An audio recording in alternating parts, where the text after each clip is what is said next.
Adorkening and all affiliated shows are not intended for anyone under the age of 18. The following may contain discussions or scenes that have adult situations, graphic violence, nudity, strong sexual content, and graphic language. This show is intended for mature audiences only. Viewer discretion is advised. Everyone thinks because you're a zombie, you don't know good coffee. Well, they're wrong. We have very active lifestyles. It's not all wandering the countryside aimlessly or scaring passing motorists. And we all love a good cup of joe. And there's only one brew that gets my seal of approval. Deadly Grounds coffee is my guilty pleasure. Bold, robust, delicious. It's coffee that can wake the dead. With over a dozen different roasts and flavors, Deadly Grounds can satisfy the most finicky of coffee addicts. The aroma is so intoxicating. It brings all of my neighbors out of the woodwork. Deadly Grounds coffee.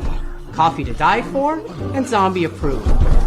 It's good to get a little deadly.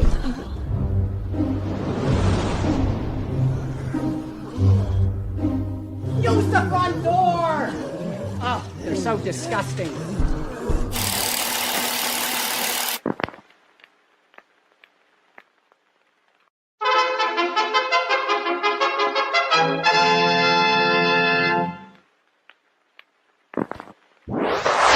Persons under 18 will not be admitted.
What's happening, everybody? Welcome to another kick-ass episode of Still Toking with.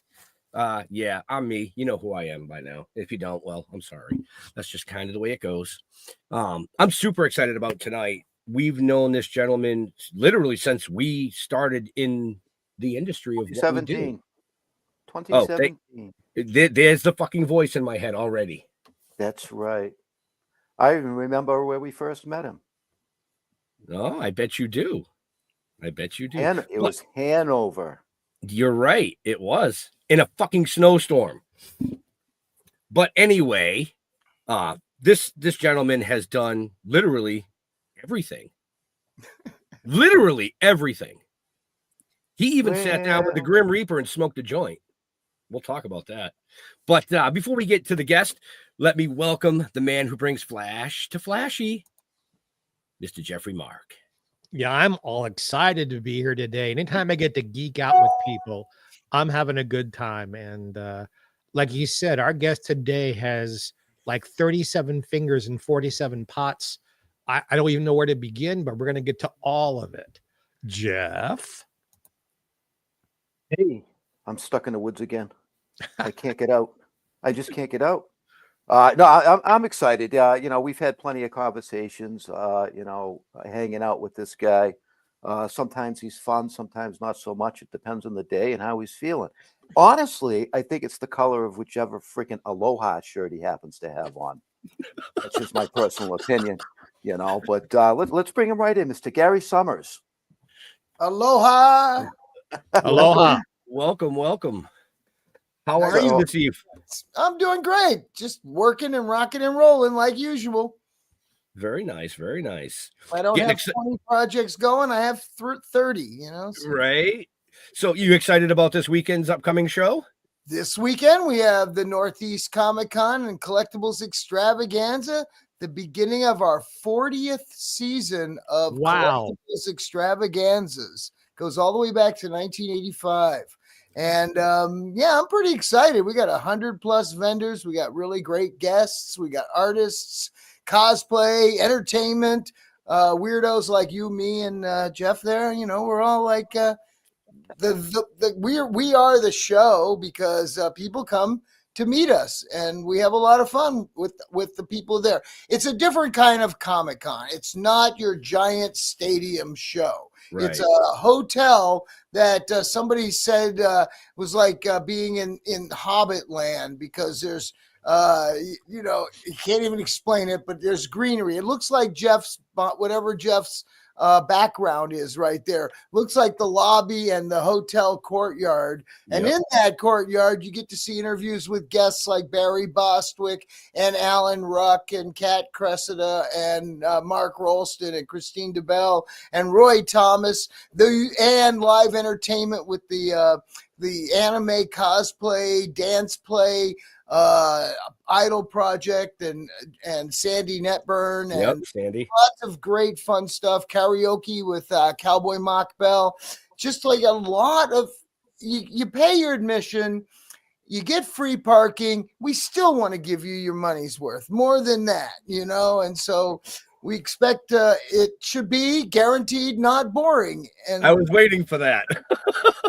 And folks, Jeff and I have done this show since 2018, right? Jeff? So when we 2018 started, yeah, at the Regency in Boxborough. yep. And the beauty of that hotel that I like is there's a freaking swimming pool right there in the courtyard. So you literally can jump in the pool and watch the entertainment.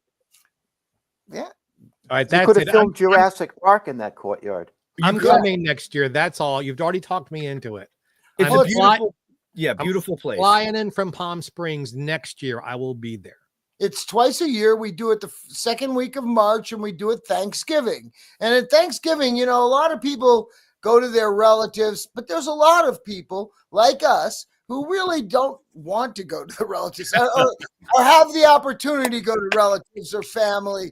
But this is not just a good excuse. We are now a family that has our Thanksgiving together, laughing, wheeling and dealing. And in the case of most of the people at the show, getting baked in some manner and partying until late at night. And that's sort of the two parts of our show. There's the after hours, which is very social. And you guys know you're part of that social scene. I work my butt off to make everybody happy all day. I go home. So I don't mind. I think that I can trust Ron and you guys to do a wonderful experience for all the guests. The hotel's sold out. It always is. And it's all us. It's all our people. So it's a very cool scene.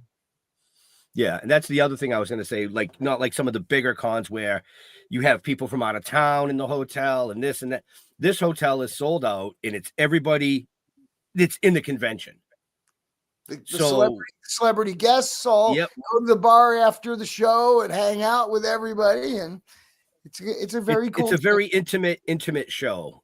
Thank you. You know, I mean, the idea of the show was to merge many different niches into one bite-sized event that could be cost-effective for families and for, you know, vendors and everything else. But also, I'm not trying to compete with all the big shows, trying to do, oh, we've got the biggest star on the planet this week. Oh, good for you. You know, I got people I like and I want to meet, you know, so. Right. You paid $75,000 to have that big star at your show. So no, that was $75,000 for the first hour. You see, right? It's just outrageous. You know, it's just But anyway, good for them. Yeah, exactly. Good for them. Right. I did that in the 1990s. In 1990, when we did the Lost in Space cast reunion at the Bayside Expo Center, we drew about 20,000 people. It was like only $8 to get in, but in American money now, that's about 3 million, or something. I don't know. But the difference is that was huge for our generation. Like, it was only the 25th anniversary of the show. So, wow, now it's been, 60. So, Do it again. Bill Mooney is still with us, and Angie Cartwright and Marta Kristen. I know them all, and they're all still here. I do too. I know them all. I love doing it. I did it in 1995, did it again in I did 90, 95, and then we produced the Return to Earth celebration in Hollywood in 1998, which was the last full cast reunion. And then we got a partial cast after Jonathan passed. My friend built the chariot. You remember the chariot, guys? The guy who lost the space chariot? We had a friend of mine built one. He runs an elevator company. He actually built one. We had it at the show with the cast. Oh, that was fabulous, But he sold it to the ventriloquist, Jeff Dunham. Ah, very cool. Another Jeff. Now we got 3 we're talking about. Yeah, well, Well, we'll just call him Geo. Yeah, Geo. So, yeah, wow. So so much to say, so much to do. Let me ask about something other than this convention, which I'm sure we'll get back to towards the end of the program. Anything you want. You appraise things on Antiques Road Show. I find that fascinating. And this is a geeky question, but it's a question I've actually been asked by fans of mine, and I didn't know the answer about that show. People show up with like, ooh, here's a 7-foot alarm clock that weighs 2,000 pounds. Now, they don't just show up out of the blue that way. When it's something, so some of this has to be coordinated, right? I mean, they don't just show up at the door, go, hi, I'm here. So do you want to know the story? Yes, sir. All right. So here's the reality of it. When the show started in 1996, they had their first taping. It was very hush hush. The only appraisers they had were people from like Sotheby's and Christie's. They knew the price of every $1 million item, but they didn't know anything under $1,000. Under 100, ooh, a record album, a toy, $1. No, they had no idea. So when they were going to tape their first shows, a friend who was at that taping suggested me because I was doing psychic appraisals on radio where people could call in and I could tell them what their stuff was worth without even seeing it. So, and I'm right on when it comes to that. I got powers. But anyway, that's not I believe you. So when Roadshow started, the original executive producer's model was, let's be surprised. Let's let them come in with anything.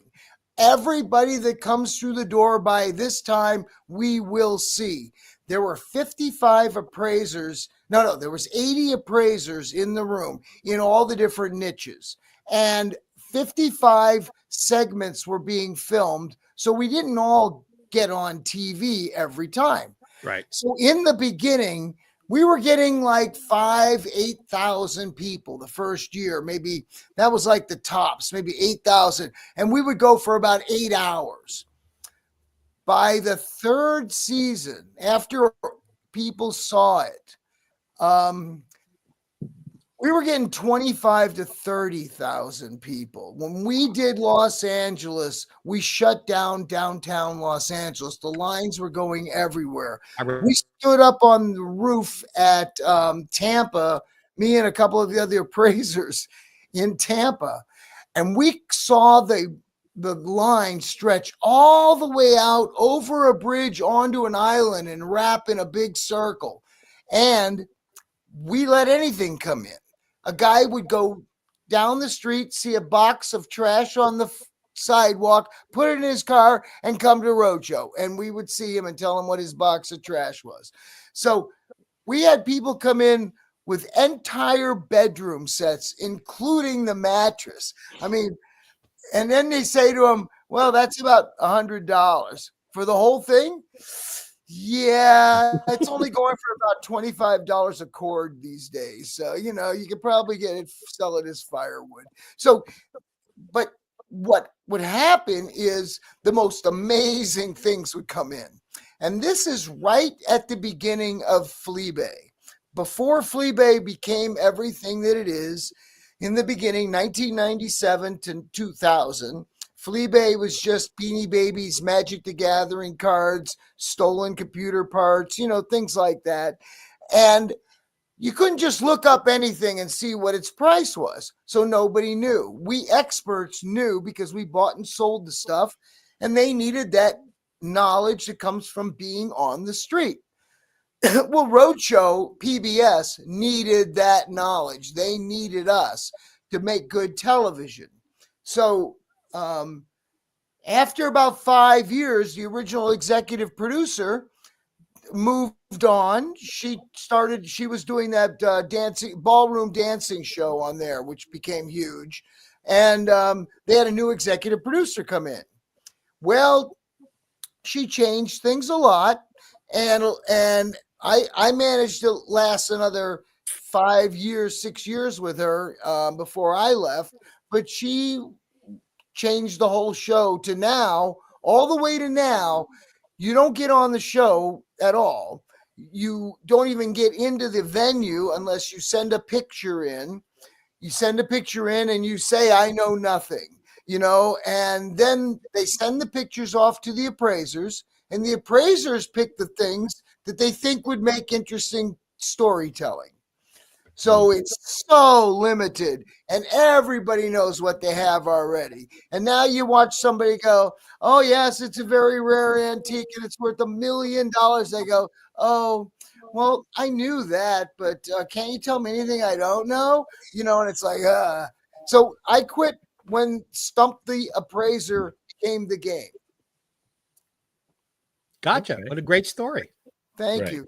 Right. So the reason I wore Hawaiian shirts on the show was just a fluke, just a total fluke. I wore Hawaiian shirts all the time anyway, you guys know, and I always have. So when I got the documents from Antiques Roadshow to come to the first taping, they said to wear your best business dress. Well, I wore a really nice Hawaiian shirt, brand new orange Chuck Taylors in bright glow orange. And I show up and everybody else is in a suit.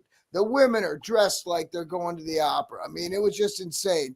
So I go up to the executive producer and I say to her, would you like me to wear a sport coat so I look like I fit in? Because I mean, I'm happy. She goes, no, honey, you're fine. Just go. You're not going to make it on TV. Just go. Just do the appraisals, have fun, see what comes in.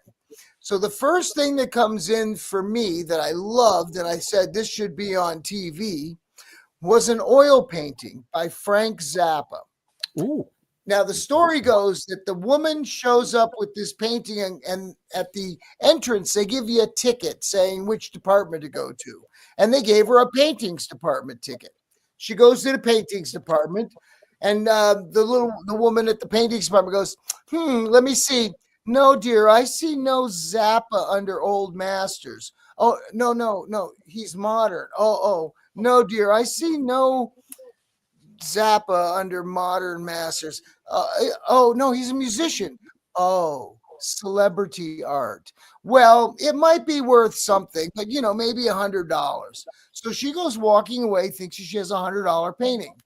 Just so happens the lighting guy, Chaz, had been on the road with Zappa. So he goes, you should go show that to the hippie over there. So she goes up to me with this painting, and my jaw almost hit the ground because I saw Zappa's signature on it. And it's giant painting of an opera scene with a fat lady with the horns in the center. And it's just brilliant. And I just went, oh my, tell me the story. She dated Frank's roommate when Frank was going to junior college, And one day she's over at Frank's apartment or their apartment, Frank and his roommate, and there's all these paintings. Frank said, you can have any one you want. That's the one she loved. So she took, this is in like late 50s, 57, 58, I can't remember, but so she has this painting she loves. It hangs on her wall. All of a sudden, she's watching Steve Allen one night on TV, like in 61 or 62. And here's Frank playing a bicycle with drumsticks and making noises. Steve Allen show. Yeah, 61, 62.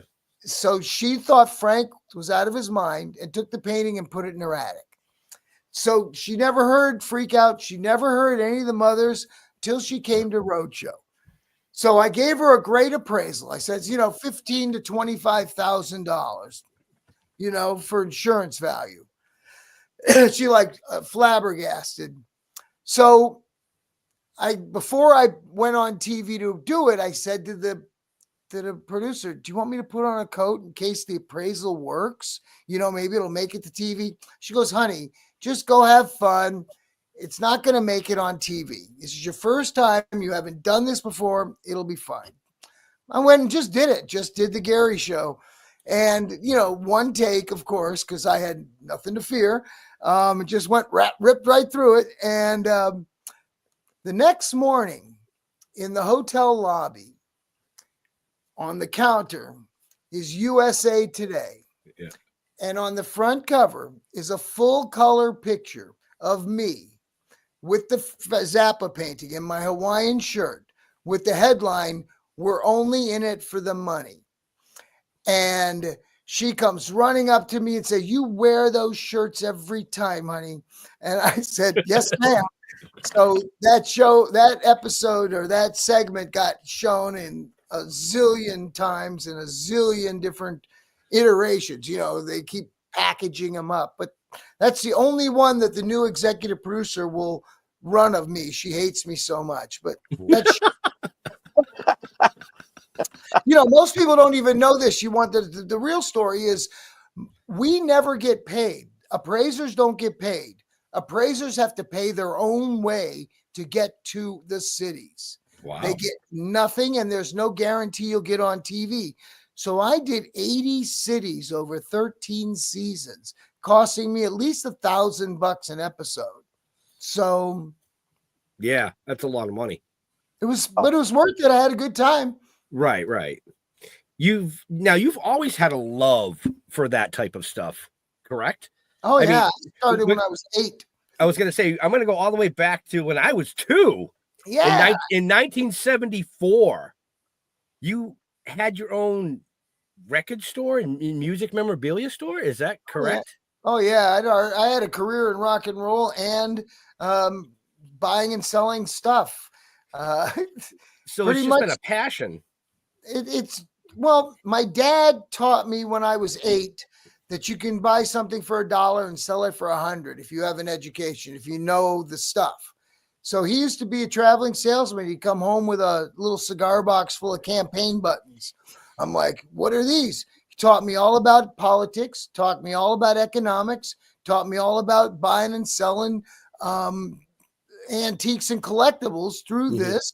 And just an amazing thing. So when I was 8, I started having my own yard sales because he said, you want new toys? Go sell the ones you're not playing with. So I just would start right there. I take a loss on every sale, but I make it up in volume. Yeah. Good point. I'm still at it, Right. But you have many loves from the collectibles and the memorabilia to writing, to music, to actually singing and playing. Let's go fast forward to, what was it, last year that it came out? Well, you talking about Beasties? I'm talking about Beasties. So I wrote Beasties, a Sci-Fi Rock Opera in 2017, January of 2017. I came out of a fit of depression. And again, depression's not bad. It's just something people go through. And I went through it a lot. But when Trump won the first election and was about to be inaugurated, I was in a state of depression. I'm not this time because I knew what was going to happen. So, hell would come freeze over. So, not the point. But 8 years ago, I wrote Beasties. I wrote 3 novels and 17 songs, packaged them all together into a stage show in 1 week. Now, I didn't know whether it was good or bad. It flowed out of me. It tells the story of me. Well, I guess it's multiple me's. The me that so it's autobiographical, but from different perspectives. Right. The concept of the story is you're going to see or hear a 2-hour time period from the perspective of many different people. And any 2-hour time period, like even right now, we are all experiencing this from different perspectives. They're hearing, they're speaking, there's learning, there's so many different things. Some people, zone, and some people are zoned in. It's just like way reality is. So I wrote it. First book, one book is from the perspective of a stage manager. He finally gets a gig. All right, let's start with voice. The story is a rock and roll guy who's been on the circuit for 20 years finally gets a hit record. And a promoter says, I love you. I'm going to put on a free concert for you in Central Park. And 250,000 people show up. It's huge. This concert is the event. What the guy doesn't know is he sold a sponsorship to an evil corporate politician who happens to be running for CEO of Earth. And nobody is running against him because it doesn't exist. So the universe has been concentrating on planet Earth for a long time because this bacteria that happens to be existing on this Earth, meaning these humans that are evil, that are narcissists, that are greedy, these beasties are killing the planet. Now, the universe is very concerned about the planet being killed off. We are the shining jewel of the universe. We are that great experiment that no one believes could be real, but here we exist and evolve and grow. And the universe and everything out there is watching us going, how the hell are they doing that? Wait a second, they're going to kill that planet. Well, the planet itself is just like a human cell. It knows how to kill off bacteria, but when a cancer hits a cell, the cell starts to die. Earth is being hit with a cancer right now, and it could be dying. So the universe decides, well, the only medicine we have is this impulse. We're going to send this impulse to Earth to save the planet. And this impulse comes from the universe. We don't know where impulses come from. Do you have any idea where the impulse comes from to be good or bad? Nope. It comes from the universe because it doesn't come from mom or dad because they would never do that. No, it comes from the universe. So this impulse is inside of everybody, or it affects everybody when it's in there. So the universe decides to send an impulse to save the planet. And this impulse ends up, it's an alien inside of the stage manager, who is like a former rock singer who, once you get to a certain stage, you're no longer wanting to go out and beat the bushes. You're a stage manager, still in the biz, still doing it. And he's now infested with an alien impulse. So as the concert starts, he takes over control of the show. And then in the middle of the show, the evil corporate politician by the name of Dick Trader, he's a dick and a traitor. Dick Trader breaks in and tries to take over the show, of which the conflict between Dick Trader and Impulse is the conflict of the show. But Voice, the lead singer who has this hit record, it will maintain the flow. So there's a lot of psychic telepathic stuff. And we performed this live, and we did the storytelling on video screens with visuals. And we're working to get it to Broadway to save the planet. Were there mushrooms involved? Were there mushrooms involved? I'm just No. curious. No, I'm No. just amazed that you were, Gary, I'm just amazed that you were able to weave such an intricate story, not once ever leaning on politics. That was just amazing to me how you did that without involving politics. Brought my hat. If I took my hat off, my hat would be off to you. A real question. You can read the books. You can listen to the music. It's all on that internet-y thing. Beasties Rock Opera. So real quick for all our viewers and listeners later on, check the show notes up above or down below because there are links to all of this there. So when one writes an opera, so for those of you who don't like what's the difference between a musical and opera? An opera is almost everything is sung, even just plain old dialogue. There's no dialogue. It's right. all Right. So you write the lyrics, you write the music. Did you also orchestrate the songs? Like who plays what?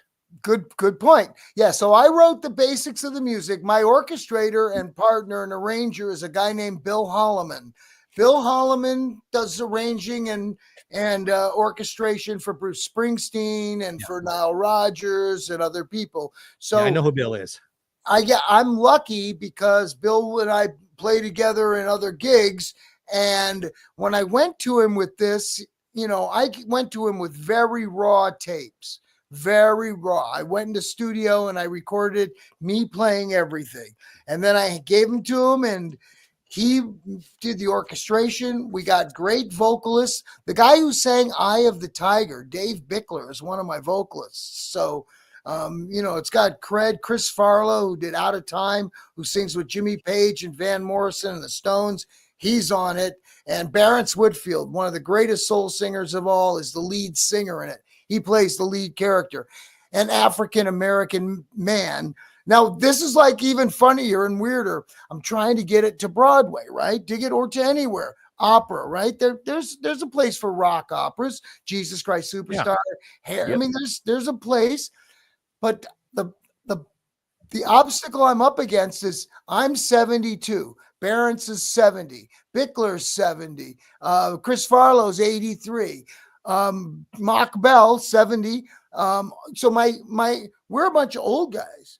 We're out there and it's just very difficult because we've reached that ageism issue where, oh gosh, if you guys were just 24, we'd be loving this, it's like, huh? But anyway, I get over it. We just keep rocking and rolling. But now I'm getting more money. Who staged this, or is it done like a concert? You staged. I produced and staged it. So in this first event iteration we did 16 of the songs. 2 of the songs still are in production. So we did 16 songs. We had video for everything that did the storytelling of what the song said with lyrics. So that each one was like a comic book. You were inside of a graphic novel. It was a 3-dimensional live musical graphic novel. And it worked. Everybody that saw it, the reviews were wonderful, but everybody that saw it said that this first iteration, I got it across. That is a story, and they need to know more about the story. So the next step is we need to raise more money, align with a great director. I don't want somebody who's just going to turn it into their story. We want a director who can help us save the planet. So we're looking for money. We're looking for a director so we can build the stage direction in, and then, we'll tour it first. I've been in the business a long time, so I know how to tour. I know how to do all that. I've got a great band. It's a live band on stage. In fact, the guitar player, Cliff Goodwin, played with Joe Cocker for 20 years. Wow. Played with Robert Palmer before that. So, how many pieces in the band? Just a 3-piece band. So guitar, bass, and drums? Guitar, bass, and drums. And we have a bed. We have an orchestrated bed, which is keyboards, backup vocals, percussion, other guitars, things like that. But the guitar, bass, and drums is like the Who. It's live and it's loud. Now, could it be made into a film version of it, or it just wouldn't be you'd lose the justice of it? No, no, no. We figure somebody like Ron Howard, he'd figure out how to do that. Right? Okay. You I aim mean, high. if you're all, Not my if you're all- job. My yeah. job is to build this base. And then, Jeff, can you introduce us to somebody who can make that happen? Yes, as a matter of fact. Or do you mean the other Jeff? No, either one. I'm open. Hey, Yeah, I just sit think, here and look yeah, good. because it sounds to me like what you're butting heads against is your age. So if you can do a little bit of touring, but turn this thing into a film, that's how I'm seeing it. I mean, Absolutely. It could be like just out of shits and giggles because of who I am and who I know. I pitched Miley Cyrus to do the female lead, and she didn't say no. So she's just doing something else right now. So Right. So I mean, I believe that as soon as I find a director, as soon as I find money, find a director, it's going to be easy to cast it for Broadway. I have a touring. It's just like any Broadway show or any other show. It tours. You got an A and a B cast that are touring. You got your Broadway cast. You got your West End cast. You send one cast to Australia. Somebody tours Asia. It ain't me, babe. I'm just. Gary, I got to encourage you to think big. You're thinking way too small here. I know. The universe will provide. That is so very Beasties cool. now playing on the moon. Yeah. Or way beyond, actually. Well, I was going Right? to say that, but you got to start somewhere, right? Where does the impulse come from? If anybody can answer me, that would be just amazing. I mean, I this philosophical conversation of trying to find out where does an impulse come from? Where does anybody deep inside them go, oh, I think I'm just going to go shoot that guy. What? Where does this impulse come from? Right. That's the right answer. The universe, because everything is energy. Correct. Yep. But how do you explain it? Why think I'm explain nuts. it? Oh, they'll add religion to it. Oh, my God does it for me. Oh, does he? Really? So it's kind of like, where's it come from? I love the energy. Yeah, it is. It's all And energy. and you're full of energy. I've got to say, I do have to say one thing, and on a serious note, I'm really glad to see you back to being Gary again.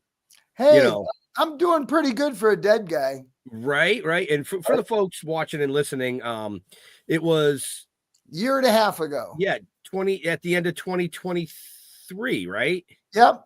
A week before the Comic-Con. A week before the November show. We show up at the November show and it's all hush hush. And like I've said, we've known Gary and everybody affiliated with this show since we started. So we're part of their family. And one of Gary's heads pulled me aside and said, Gary had a heart attack. And I said, are you fucking serious? And believe it or not, nobody knew I had a heart. That was what really the problem. Well, yeah, I think that's what shocked me the most. But the shock was that Saturday night. So the show is Friday, Saturday, Sunday.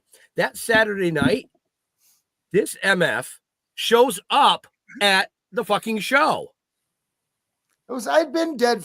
I'm back. I owed somebody money. I don't die and leave somebody I owe money. That would not be cool. But I am glad to see that you're back to the full swing of things. That's really cool. Yeah, I'm doing well. Logistically, how hard it is to do an event like this. I mean, I've been producing events since 1971. And for those of you who can do math, good luck. But I mean, I've somehow put together a brain that can logistically manage it. Many people can't.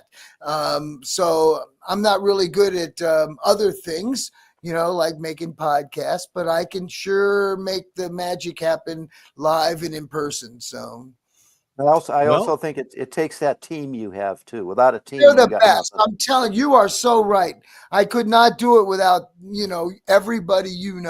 Bob and Christy and Ronnie and Rob and the whole team that makes my show go. I could die and the show will still happen. Oh, wait, I did do that. Right. Yeah, you gotta fly me in for Thanksgiving. I want to be a part of this. I really do. Ask those guys to pay for it. I'm in. There's Yeah. the Gary I know. Right. Right. I was just gonna say, there he is. Yep, he's back 100%. I wanted to ask you something. I came across this thing, and I don't know if it's true or not, but did you get Styx their first major gig? Yeah. You did. You've heard of them? Of course. Styx? Yeah.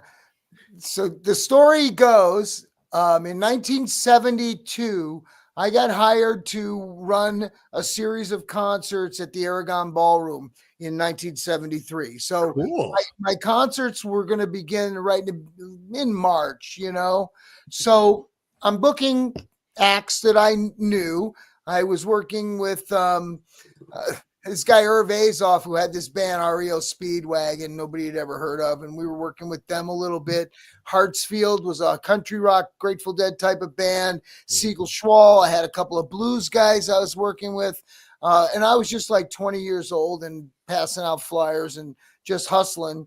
And I got introduced to the Aragon, got hired to do the gig and book bands. So I booked acts that I knew, like Ted Nugent and the Amboy Dukes, Bob Seger, Tim Buckley, Freddie King, and I booked Richie Havens, and I was also, that doesn't pay the bills, I was at flea markets every weekend, and this is middle of winter. I'm still at flea markets, you know. I think it opened up 1st of March, and I'm out there on a Sunday, and this band is playing on a hay wagon at the flea market in Elgin, Illinois, and they did a half an hour. It was freaking cold. I don't know how they did it. But at the end, the last song they did was this song, Lady. And I go up to him. I says, man, that's a really catchy song. You know, I think that could be a hit. Oh, they go, oh, really? Thanks. I says, you know, I'm booking a series of shows at the Aragon. Would you like to play?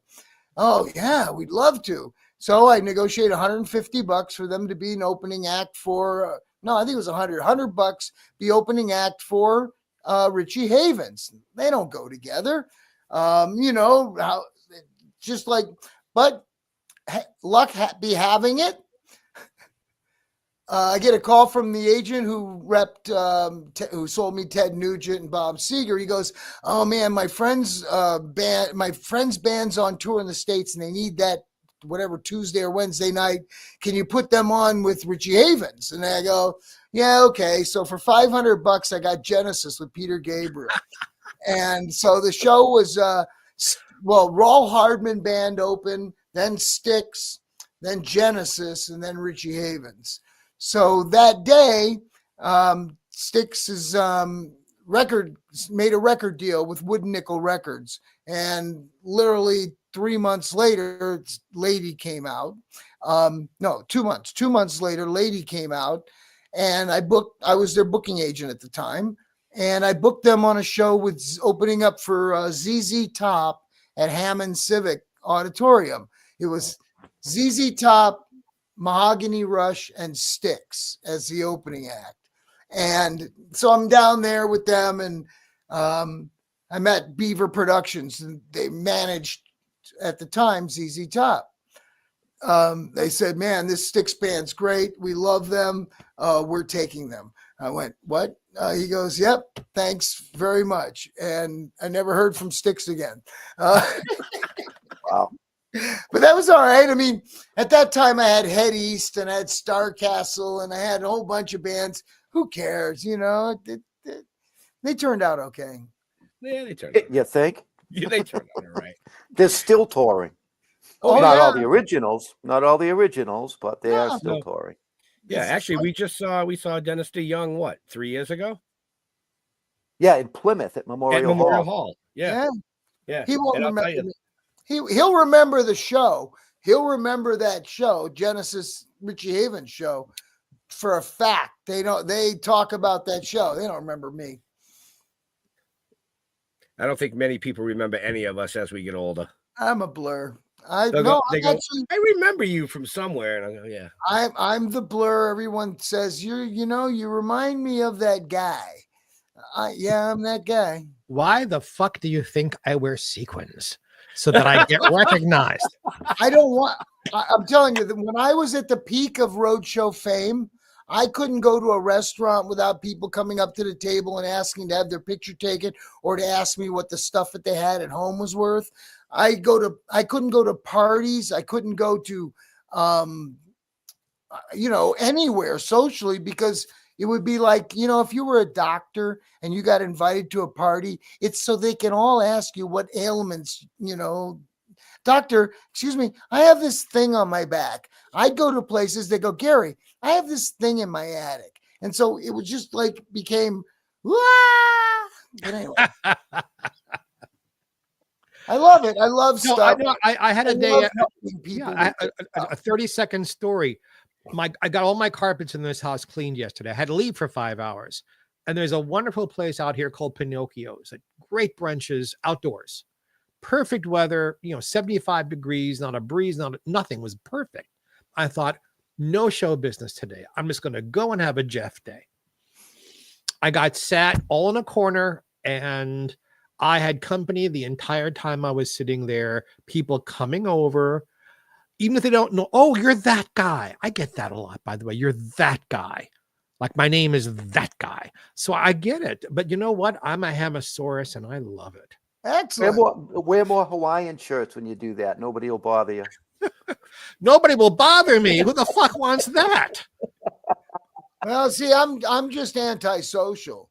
So No, not really. You just I wouldn't say that. You like to have Gary time. Oh no, I'm totally antisocial. If I could produce shows without having to be there, I probably would do it. Just to. I beg to differ with that because I think you really enjoy setting up your booth. Oh no, I do that. I enjoy that. So you have to be at the show no matter what. Well, I'm just saying it's the right. part of the show that I enjoy is learning more about stuff and people and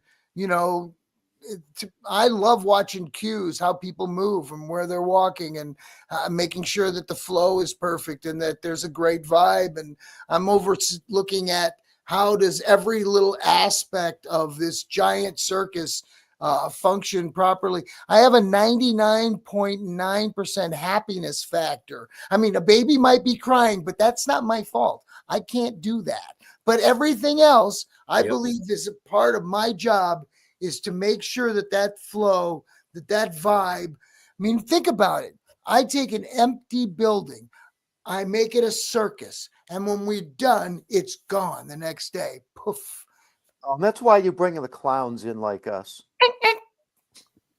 Right? Or more fun. I get it. Hey, who put me in this clown car anyway? Nobody. I reached out. You agreed. All right. So, Gary, I have about a dozen books that were very expensive about Lucille Ball and Desi Arnaz and their careers that I would love to repurpose for money. So tune in on me, and I'm not making fun because I believe that's why I'm asking. Yep. What do you think that would be worth? Is it worth selling, or should I donate? Autographed by Lucy? No, but I'll autograph him because I'm well known in the Lucy world. Yeah, unfortunately, the popularity of those characters of that time period is on the wane. I call it the nostalgia curve. Everything's really goes in popularity as you age to the point where you want to buy back your youth. But then all of a sudden you start aging, and now your youth is a long time ago and you don't need all this crap sitting around your house. So at this point, the generation that loved Lucy is aging and the stuff is coming out of the attics. There's no more people buying it. I have a Lucy autographed by Lucy, Groucho, and Harpo, all on the same piece of paper from Groucho's. So great, but nobody wants it. Oh, I'll send it to me. If you'll pay the price. It's for sale. No, I have Miss Ball's autograph. Thank you. Yeah, no, that's cool. But you have it with Groucho and Harpo, huh? No, I don't. Yeah. But I am going to be having lunch with Harpo's son next week. So Oh, Billy Arthur? Marks. Oh, No, Billy? Harpo's son. Billy Arthur was Groucho's son. I knew him. Groucho's I son, knew yeah. him from the Friars Club. Oh, But did Billy you? lives out here in the desert, and we're going to have lunch next week. Nice, wonderful. He doesn't know me, but give him my best. No, I will. Good. I will. I Big will. fan. I will. So in other words, I should donate this to a library because nobody wants it. Yes, correct. Okay. Good point. And get a tax deductible little receipt. Right? Yeah. Okay. No, you're right on. I'm downsizing all the stuff I have because, I've written the definitive book about Lucille Ball's television career. Now I'm finishing her whole career in a book. I don't need other people's input anymore. I have my own. So That's correct. No, and your perspective is important now to get out, and all the other people's perspective is time for other people to be able to read it. What's the price? Matthew wants to know. Yeah. for the books, Matthew, or for his autograph? The price or his autograph, Matt? Oh, he wants the price of the Harpo Lucy Groucho. It's Yeah, like he says- $800 for the piece. It's all framed with 3 pictures, and it's a piece of stationery from Groucho's You Bet Your Life, signed by all 3 of them. And the Lucy books I would sell for 150 plus shipping. There you go. You want them all? He's thinking it. He's He's thinking it yeah. over. He's thinking it over. Well, Wow. no, we don't have time for that. He says, Mark So, said he'll buy it. We'll see what happens. There was a quote that said, "You personally know the value of over 100,000 useless items." That's my Give me- specialty. Give me an example of what a useless item would be that has a value. You. Toys, Now. Sorry. toys that came inside cereal boxes in the 1950s. Okay. How useful is that? See, useless is anything you can't sit in or eat off of or eat. There's things like that. So I have my original Gumby and Pokey dolls, and I have my original Slinky good. and my original Weelo. Oh, Are those good. things? Are those things worth anything? I have a Batman Weelo that with the bat signal on it from 66, which I'm asking $25 for. So if yours is a bat on it, then it's probably worth $25. If it's just a generic one with the hypnosis one, ooh, I'm hypnotized. It's No, probably that's what a box of cereal costs now. 5 or 8. What? Yeah, right. You can get it for the price of cereal. All right. Sold. So you have the Batman Weelo. Uh-huh. Bring it to the show this weekend for $25. I will buy that. Done deal. My Hey, my daughter collects Batman stuff. Excellent. All right. Since we're bringing up Batman, Here talk we a go. little bit about comic books just to satisfy my geeky Sure. comic book. Go ahead. soul. We got 10 minutes left. Go ahead. Geek out with your comic books. Well, as I told you before we got started, I'm an expert on Silver Age DC. I still read them every single day. I've been reading them since I was 2 years old. What is your favorite publisher and era? What comic books speak to Gary's soul? That's a tough one. I mean, I grew up on the Superman, Superboy, Jimmy Olsen series, but it didn't strike me. It was fantasy. It had nothing to do with I didn't buy into it. When the Batman TV show came on, I became a Batman fan. Adam West's voice was the voice I heard when I read the Batman comics. I still can't not hear his voice when I read his words. So I guess the TV show convinced me that Batman was worthy, I guess. But then I got into rock and roll. And then many, many years later, actually 40 years ago this month, 40 years ago this month, somebody gave me the phone number for Adam West's booking agent because I was trying do my collectibles extravaganza and bring in a celebrity guest. And the weirdest thing happened. Adam West answered the phone. He had given me Adam West's home phone number. And Adam, and I, of course, there's the voice in my head. I knew it was him. What do you want? You know, and I'm like, well, Mr. West, I was giving your number about booking you for a show. I'm not wearing the damn costume. And I went, oh, no, sir. No.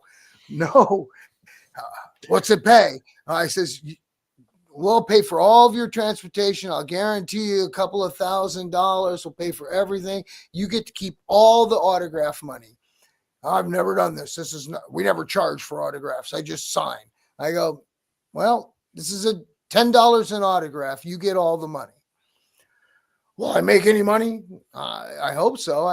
You'll make at least $2,000. All right. So he comes, he flies out. First time meeting him, just like he's just Adam West. I mean, it was just like, oh my God.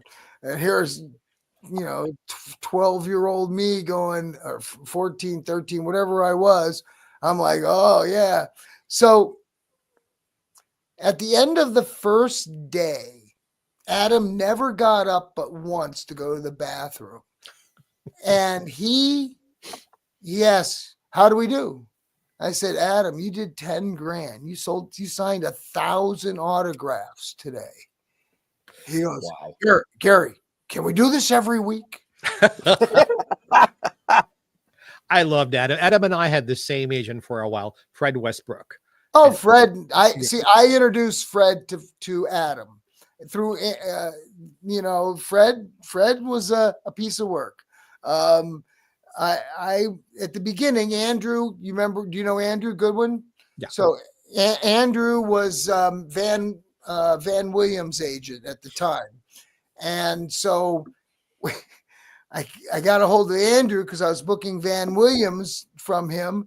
And I says, Adam needs an agent. Oh, so I introduced him, and then we put Fred on the road with him. Fred was, there was nobody else like Fred. No. I mean, even how he pronounced his name, because it was spelled Wastbrock, but he pronounced it Westbrook because everybody got it wrong anyway. But and we're gonna have Burt Ward on this show probably in May. So yeah. Well, that was the last show that Adam did with me. So this was in 2017. I was moving from the Shriners Auditorium, guys, right? You remember Shriners? I was moving to Hanover to the mall, moving my show to a new venue. So I call Andrew. I says, Andrew, can you see if Adam would come? Adam had done the Shriners for me. It's a North Shore venue. This was a South Shore venue. So he had done maybe a year and a half before. And I call up Andrew saying, maybe Adam could come and christen this new venue. And he says, no, Adam says he's not taking any gigs. I says, okay, just ask him, tell him it's me. I get a call back an hour later. Adam wants to do your show. I went, wow, I didn't know I had that good a clout.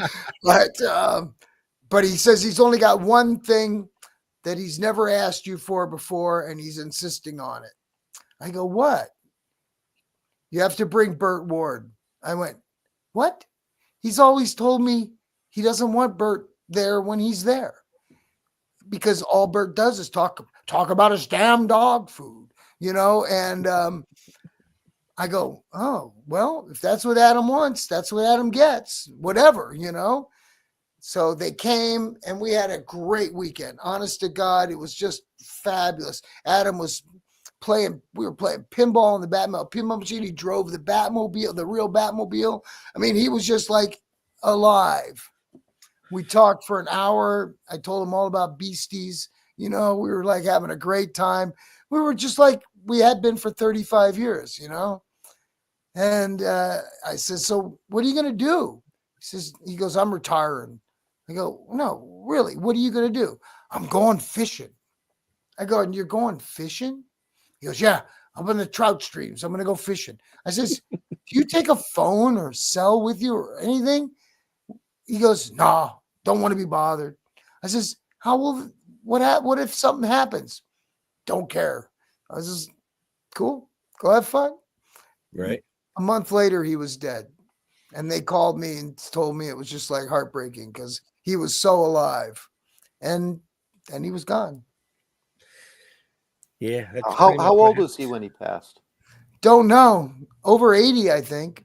Yeah, he was in his early 80s and looked Early 80s. great and such a lovely man. Such a lovely man. He was so fit. He walked around. I mean, I remember many years ago when he was having some back trouble, we had to get a wheelchair for him to for one or two shows, but he had the surgery and he was back. He was walking. He was doing everything. And he fit in the costume almost to the end. I mean, If he wanted to, but he wouldn't. no. Gary, we have our fan out there. Our Matthew Fisher wants to know what's the most expensive item in your collection. Oh my goodness. Well, I had the original prospectus to Disneyland. I just sold. I got 80,000 for that. I have some really nice original art from Lee Falk's Phantom and Mandrake the Magician that I just love. I have Disney stuff. I have rock and roll stuff. I mean, it's not about the value to me. It's about the value to me. I have so much stuff. I don't even, God, I should find somebody who could appraise this stuff for me. Right. Maybe you could bring on that what's that Antiques Road Show thing. No, I'm going to go on Antiques Roadkill. There you go. Right. I was going Gary. to say VH1 for what it's worth. Gary, I- if you had to put a price on your collection, now obviously we're not inviting people to come rob you or anything, but what is all He of has to the keep his collection in his house. It's You know- it's worthless. It's absolutely worthless. My collection is not valuable. My collection is memories that I have. I got concert posters from shows I went to. I'm like everybody else. I stave my stupid ticket stubs, and then nobody's going to buy them from me. I got my record collection. Most of them are really played to death. I have all kinds of tchotchkes. I have my dad's paintings, which are priceless to me, and it'll never be anything like them, So Right. the way I tell people about collecting is surround yourself with the things of your youth and you'll always feel young. So absolutely. I'm young forever. Well said. Well I said. like that. Yeah.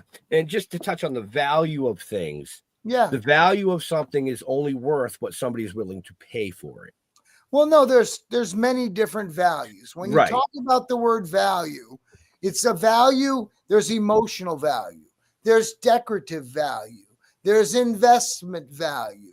There's replacement value. There's liquidation value. There's fair market value. So when someone says, what's the value of this? First, I have to qualify. What Right. do they really want to know? How much can they get for it? Here's $1. How much would it maybe sell for in an auction? Hopefully maybe $10 or $5,000, but that's just a speculative imaginary potential. So qualifying the valuation is the key to being a good appraiser. I don't tell anybody the value until I find out what value they're looking to know. Right. My stuff's going to cost me $300 just to bring to the dump. Well, that old brown wood that you have there is probably only worth $20 a cord now. Too easy, not going there. Right. So we are actually running over time. Oh, sorry, I just talked too much. No, we're having a we ball. don't mind. We're having a We don't ball. mind. I just got to watch the time because if I don't, Jeff down there, gets really hangry because dinner time is in about 15 minutes for him. Well, get it wrapped up then, bro. So, any last questions from you, Mr. Jeffrey Mark? Yes. Go ahead. What do you do, Gary, on a daily basis to stay in touch with the energy in the universe that you're sending and receiving? So I'm in the 3D business, downsizing, divorce, and death.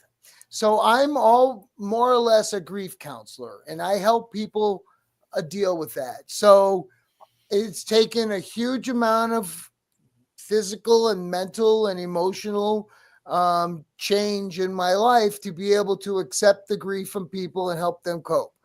So I'm constantly having to be in touch with the universe and gain knowledge and share it. And so just being a conduit is part of accepting you're a conduit.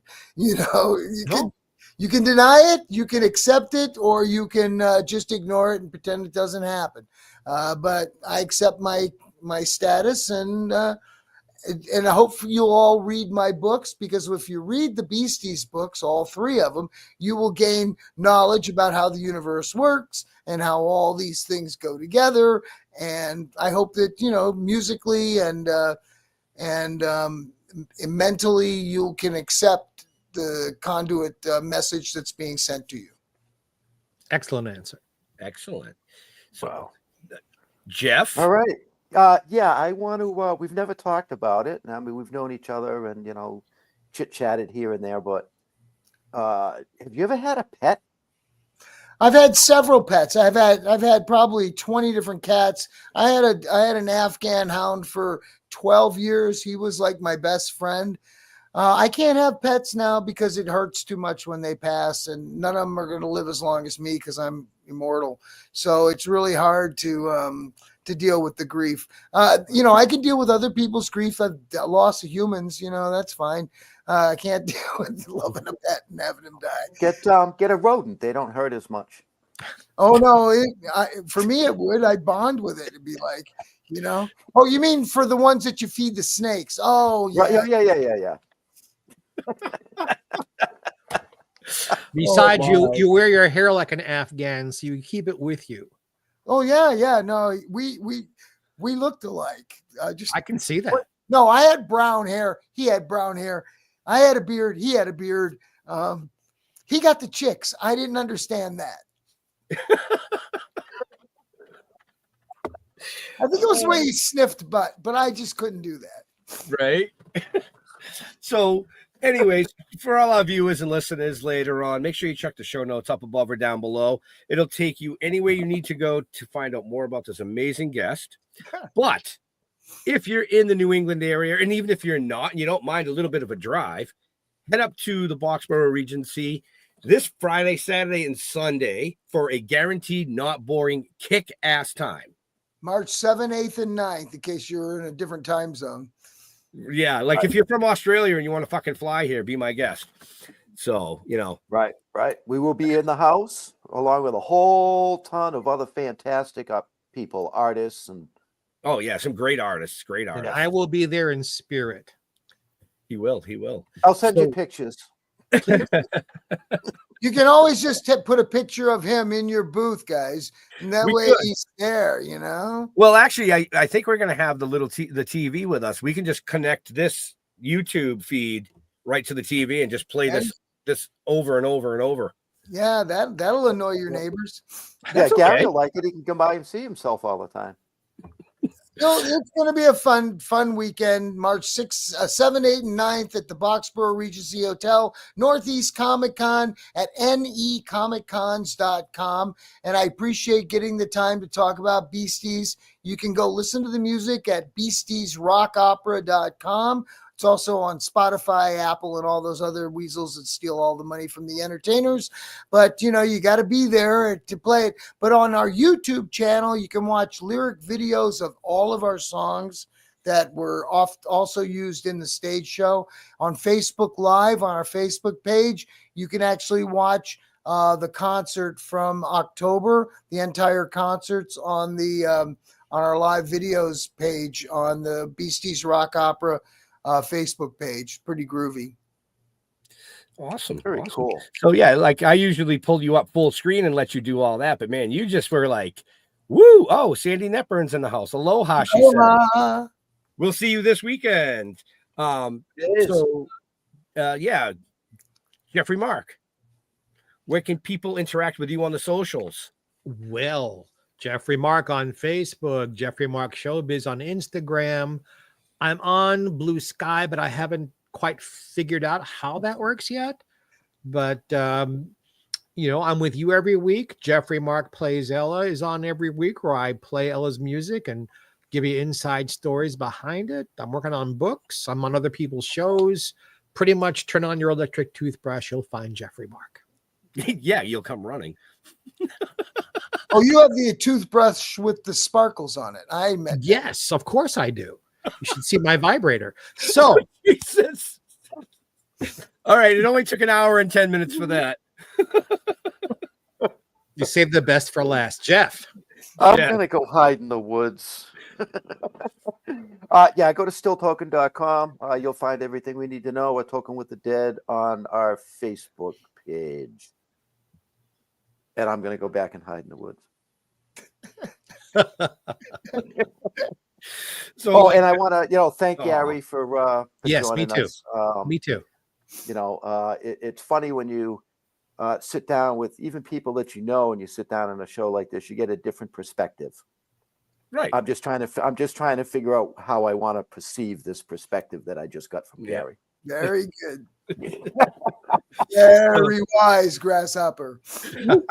So like Jeff said, you can go to stilltoking.com. You can find out everything you want to know, from the novels to the comic books to the live action TV series to the new animation. And speaking of the new animation, it is on our YouTube channel, so you can head over there and watch it anytime you want for free. But get off your couch, come down to Northeast Comic-Con collectible extravaganza this weekend. See us, see Gary, see a lot of amazing other people. I'm not going to tell you who's there. You got to go to the website, buy your tickets. You'll see who's there. To all our veterans and first responders, we want to thank you for doing what you do so people like us can come up here and do what we do. Stay safe. We'll see you next week. We are out of here. Aloha.